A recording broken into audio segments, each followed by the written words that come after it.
Mr. Key here, and there's so much buzz about the Infinix Note 12 VIP, but I don't think there's enough buzz about this guy. So this is the Note 12 G96. It's also known as the Note 12 Turbo. Now it costs about 150,000 naira. That's about $189, which is 87,000 naira less than what the Note 12 VIP costs. So what does this offer, and are there any major upgrades between this and the Note 11, for example? Well, first off, let's unbox this, right? And in the box, you have the usual suspect. I mean, there's the phone itself, obviously. And for the Nigerian market, you get a free 1.5 gig data from MTN. There's the customer service card, SIM ejector pin, Infinix Club card, papers, more papers. And as expected, Infinix has added a see-through case protector.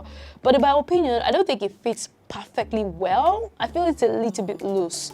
But aside from that, you have a Type-C cable, the 33 watts charger, and finally, the earphones. So moving to the device, and based on first impression, I must say that, yeah, I don't like the fact that Infinix used a punch-hole display on the Note 12. I feel it makes the front design look like a device from the past.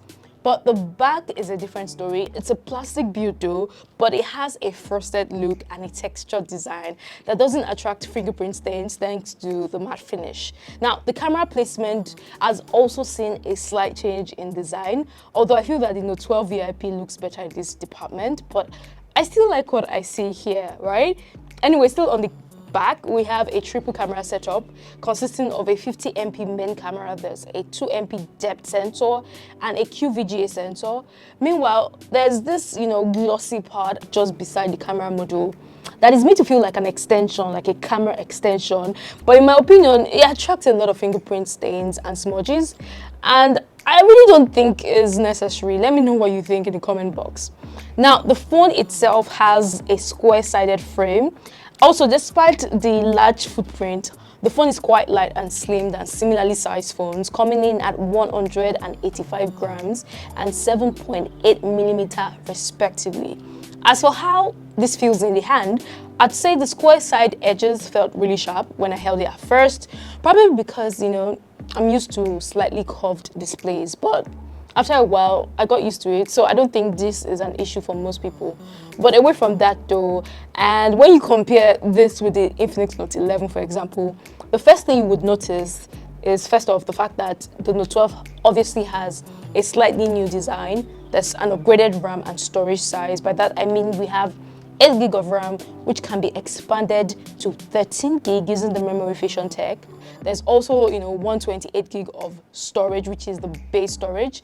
And I like the fact that they've also upgraded the processor. So this time they chose the newer Helio G96 chipset over the G88 on the Note 11. Now, this octa-core chip with a clock speed of 2.05 gigahertz is a rival to the Qualcomm Snapdragon 680 that is found inside the Redmi Note 11, right? And as expected, the chipset brings in some major performance improvements, but most of the features like AMOLED display, the cameras, the batteries are actually similar to what we got on the Infinix Note 11. So if you think performance is a big deal for you and you have the Note 11, then you could switch to this one. The only gripe I have with the performance is that once again, it is brought down by the badly optimized and bloatware-filled UI. There's also the fact that this uses a 60Hz refresh rate. I think by standard, right, all phones should come with 90Hz refresh rate. But when it comes to benchmarks, I feel the Note 12 Turbo scored better on Antutu bench. He also did better than the Note 11, a Geek bench, by just a few points. So you can see it clearly performed well when it comes to performance. Another thing that performs well is the battery life. Now, just like the Note 11, this comes with a 5000 mAh battery that is accompanied by a 33 watts fast charge. Now, this battery can easily and conveniently last up to 2 days on a full charge, provided there's not so much gaming. And I think that the fact that this uses a 60Hz refresh rate, which is not a power-hungry refresh rate, played a major role here. Now, in terms of fast charging, the Note 12 can be charged up to 50% in less than 30 minutes. And as for the port and placement, there's the fingerprint scanner that lives inside the power button, which is a norm with most budget smartphones, including the Redmi Note 11. You also get stereo speakers here, and they sound surprisingly good. This is the future.